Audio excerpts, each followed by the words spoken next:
Hi friends, welcome back to Murthy Finance Academy. Today we will discuss an interesting company. Most people know APL Apollo as India's steel giant, but hidden under the same umbrella, there is a financial powerhouse that is quietly rewriting the rules of how Indian businesses get paid. Today we are looking at SG Finserv. In just over 3 years, they have transformed from a legacy brokerage into a high velocity supply chain finance specialist. They just dropped their Q3 fiscal year 2026 results, and the numbers are explosive 49% year on year profit growth. But is this just a honeymoon phase for a new loan book, or are we looking at future 15% ROE monster? Let's get into the architecture. But before we proceed, a quick disclaimer: I am not a SEBI registered investment advisor or research analyst. This presentation does not constitute investment advice, a recommendation, or an offer to buy or sell any securities. So, SG Finserv didn't start from scratch.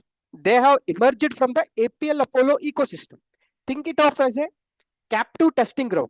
They refined their credit models on their own dealers and distributors before going out to the open market. Top it off, they have built what I call an eminent board. We are talking about an ex RBI principal CGM and former CMD of Vijaya Bank. They have basically injected a large bank governance framework into a nimble tech-led startup. They are now a factor licensed NBFC without a robust AA credit rating from CRISIL and ICRA. Why does this company exist? Because Indian banks are terrible at lending to missing middle distributors who have a great cash flow but no collateral. SG Finserv's 360-degree model is a game changer. Usually, a dealer faces a 90-day working capital gap between buying and get paid. SG Finserv steps in, uses digital first assessments, and slashes that gap to just 30 days. They operate in a 10 to 13% interest rate sweet spot where they are faster than banks but cheaper than informal money lenders. So, the big test for any captive NBFC is, can you survive outside your parent company? SG Finserv is screaming yes. Looking at their Vision 2030 roadmap, inside the group ecosystem, they are dropping it from 40% to 35%, and outside group open market, they are scaling up to 35%. Non-supply chain, LAP and digital loans are steady at 30%. They have expanded to 30 locations, while the north is their stronghold. They have moved 24% of their business into the east, right into the steel heartlands of Ranchi and Kolkata.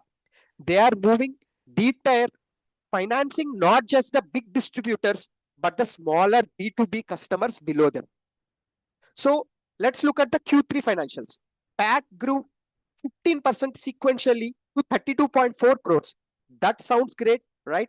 But as an analyst, I see a red flag. Interest expenses also rose 20% this quarter, but interest income only rose 17%. This means costs are growing faster than income. If lending yields stay capped at 13%, their margins might start to feel the squeeze. So they still report nil GNPA, zero, but they did book a 1.2 crore impairment provision. Don't panic. This isn't just a bad sign yet. It's called seasoning. As the book grows 105% year on year, they are building a shield for the future. Their debt to equity is still under 2 times, meaning they have a massive dry powder to lend more. Here is why the market is giving them a premium valuation. Return on assets stood out at 4.4%. Cost to income ratio is under 15%. That is insanely lean for an NBFC. Return on equity currently at 10.5%, but as they leverage toward their 3 times target, that ROE is expected to kick up to over 15%. Management is not stopping at lending, they are walking the talk on becoming a B2B financial supermarket. They are moving into ARC, asset reconstruction, AMC, asset management, and insurance broking. This moves them away from just earning interest to earning high margin fee income. So, some key red flags. It's not all perfect. Here are some risks. Concentration. 40% of their money is still tied to APL Apollo ecosystem. If the steel sector takes a hit, SG Finserv also takes a hit. Their book is only 40 months old. We haven't seen how it performs in a real credit crisis. And the pricing pressure. Private banks are starting to wake up to supply chain finance. Can SG Finserv keep their yields if HDFC or ICICI coming knocking? So, final conclusion. Is the honeymoon period ending? Maybe. But the growth machine is still humming. The market is currently pricing them at a 2.05 times price to book, betting on the 375 crore PAT target for 2030. So, here is your watch list for the next 2 quarters. Watch the NPA seasoning, any slippage in the outside group book, watch the spread resilience. Can they fix the gap between expense and income growth? And watch the subsidiaries. When do the ARC and insurance arms goes live? Management recently increased their stake by 1.92%, showing they have a skin in the game. I am staying tuned. What do you think? SG Finserv may buy at 2x book value? Let me know in the comments. And coming to a quick SWOT snapshot, strengths are low cost, which is less than 15%, AA rating, and factoring advantage.